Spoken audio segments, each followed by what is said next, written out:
പാലാ നഗരസഭാ ഭരണം കടുത്ത അനിശ്ചിതത്വത്തിലായിരിക്കുകയാണ്. നിലവിൽ UDFും 3 കൗൺസിലർമാരുടെ സ്വതന്ത്ര കൂട്ടായ്മയും ചേർന്ന സഖ്യമാണ് നഗരസഭ ഭരിക്കുന്നത്. എന്നാൽ ഇപ്പോൾ കാത്തിരുന്ന് പിടിച്ചെടുത്ത നഗരസഭ കോൺഗ്രസിനെ കൈവിടുന്ന സാഹചര്യമാണ് ഉണ്ടായിരിക്കുന്നത്. കോൺഗ്രസ് കൗൺസിലർമാർ തന്നെയാണ് UDFിന് പാരയായി മാറിയത് എന്നതും എടുത്തു പറയണം. ഈ അവസരം മുതലാക്കാൻ കച്ചകെട്ടിയിറങ്ങിയിരിക്കുകയാണ് CPMും LDFും. ഭരണസമിതിക്കെതിരെ പ്രതിപക്ഷം കൊണ്ടുവന്ന അവിശ്വാസ പ്രമേയം ഈ മാസം 21-ന് ചർച്ചയ്ക്കെടുക്കുകയാണ്. അവിശ്വാസം പാസ്സായാൽ UDF ഭരണം അവസാനിക്കും. പക്ഷേ അവിടെ കോൺഗ്രസിന്റെ 6 കൗൺസിലർമാരുടെ നിലപാടാണ് നിർണായകമാകുന്നത്. ഇവർ CPMനൊപ്പം ചേർന്ന് സ്വന്തം പാർട്ടിയുടെ ഭരണം അട്ടിമറിക്കുമോ എന്നതാണ് രാഷ്ട്രീയ കേരളം ഉറ്റുനോക്കുന്നത്. LDF ഒറ്റയ്ക്ക് വിചാരിച്ചാൽ അവിശ്വാസം പാസ്സാകില്ല. അതുകൊണ്ട് തന്നെ ഭരണസമിതിയോട് ഇടഞ്ഞു നിൽക്കുന്ന കോൺഗ്രസ് കൗൺസിലർമാരുടെ സഹായം CPM പ്രതീക്ഷിക്കുന്നു.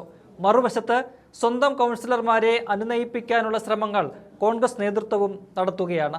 2020-ൽ UDF കോട്ടയായിരുന്ന പാല കേരള കോൺഗ്രസ് മാണി വിഭാഗത്തിന്റെ കൂട്ടോടെ LDF പിടിച്ചെടുത്തിരുന്നു. ചരിത്രത്തിൽ ആദ്യമായിട്ടായിരുന്നു LDF പാലയിൽ ഭരണത്തിലേറിയത്. എന്നാൽ ഇക്കഴിഞ്ഞ തദ്ദേശ തെരഞ്ഞെടുപ്പിൽ ഒരു മുന്നണിക്കും കേവല ഭൂരിപക്ഷം ലഭിച്ചിരുന്നില്ല. 26 സീറ്റുകളുള്ള മുനിസിപ്പാലിറ്റിയിൽ 12 LDFും 10 UDFും സ്വന്തമാക്കിയപ്പോൾ 4 സ്വതന്ത്രം ജയിച്ചു. കൂടുതൽ സീറ്റുകൾ നേടിയ LDFിനെ ഭരണത്തിൽ നിന്ന് മാറ്റി നിർത്താൻ UDF കണ്ട വഴിയായിരുന്നു സഖ്യം. CPMുമായി ഇടഞ്ഞ പുളിക്കക്കണ്ടം കുടുംബത്തിലെ 3 കൗൺസിലർമാരെ കൂടെ കൂട്ടി കോൺഗ്രസ് ഭരണം പിടിക്കുകയായിരുന്നു. ബിനു പുളിക്കക്കണ്ടത്തിന്റെ മകൾ 21-കാരിയായ ദിയയെ ചെയർപേഴ്സണാക്കിയായിരുന്നു സഖ്യം ധാരണയിലെത്തിയത്. എന്നാൽ തുടക്കം മുതൽ പുളിക്കക്കണ്ടം കുടുംബത്തിന്റെ നിലപാടുകളിൽ അസ്വസ്ഥരായിരുന്നു കോൺഗ്രസ് അംഗങ്ങൾ.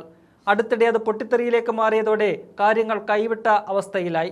കഴിഞ്ഞയാഴ്ച ഭരണസമിതിക്കുള്ള പിന്തുണ പിൻവലിച്ച് കോൺഗ്രസ് മണ്ഡലം കമ്മിറ്റി പ്രമേയം പാസാക്കിയിരുന്നു. ഇതോടെയാണ് പൊടുന്നനെ ഭരണം പ്രതിസന്ധിയിലായത്. ഇനി എന്താണ് കോൺഗ്രസ് കൗൺസിലർമാരെ ചൊടിപ്പിച്ചതെന്ന് നോക്കാം. അടുത്തിടെ ചേർന്ന നഗരസഭാ കൗൺസിൽ DYFI യോഗത്തിനായി കൊട്ടാരമറ്റം സ്റ്റാൻഡ് വിട്ടുനൽകുന്ന വിഷയം ചർച്ച ചെയ്തു. കോൺഗ്രസ് ശക്തമായി എതിർപ്പുയർത്തിയതോടെ വിഷയം വോട്ടിനിട്ടു. സ്വാഭാവികമായും ഭരണപക്ഷത്തിന് ഭൂരിപക്ഷമുള്ളതിനാൽ ആവശ്യം തള്ളിക്കളയേണ്ടതാണ്. എന്നാൽ സ്വതന്ത്ര കൂട്ടായ്മയിലെ 2 കൗൺസിലർമാർ യോഗത്തിൽ പങ്കെടുക്കാഞ്ഞതോടെ പ്രതിപക്ഷത്തിന് ഭൂരിപക്ഷം കിട്ടി. അങ്ങനെ DYFIക്ക് സമ്മേളനം നടത്താൻ നഗരസഭയുടെ അനുമതി ലഭിച്ചു.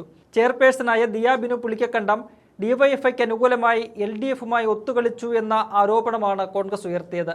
പിന്നാലെ സ്വതന്ത്ര കൂട്ടായ്മയ്ക്കുള്ള പിന്തുണ പിൻവലിക്കാനും തീരുമാനിക്കുകയായിരുന്നു. ഭരണം നിലനിർത്തുന്നതിനേക്കാൾ പാർട്ടിയുടെ ആത്മാഭിമാനം സംരക്ഷിക്കുന്നതിനാണ് മുൻഗണനയെന്നാണ് കോൺഗ്രസ് അംഗങ്ങളുടെ നിലപാട്.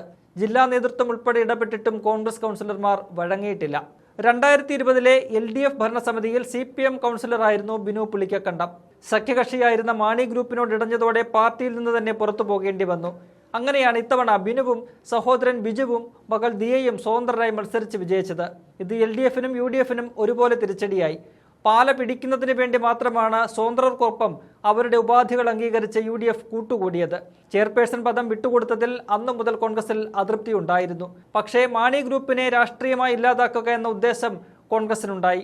കാരണം 50 വർഷത്തെ പാലാ നഗരസഭാ ചരിത്രത്തിൽ മാണിയുടെ പാർട്ടി ഭരണത്തിലില്ലാതിരുന്ന കാലമില്ല. അതിനുകൂടിയാണ് ഇത്തവണ മാറ്റം വന്നത്. എന്നാൽ നിലവിലെ രാഷ്ട്രീയ സാഹചര്യത്തിൽ എന്തെല്ലാം മാറ്റങ്ങൾ പാലയിൽ സംഭവിക്കുമെന്ന് ആർക്കും പ്രവചിക്കാനാകില്ല. 6 കോൺഗ്രസ് കൗൺസിലർമാരുടെ കൈകളിലാണ് പാലാ നഗരസഭയുടെ ഭാവി ഇരിക്കുന്നത്.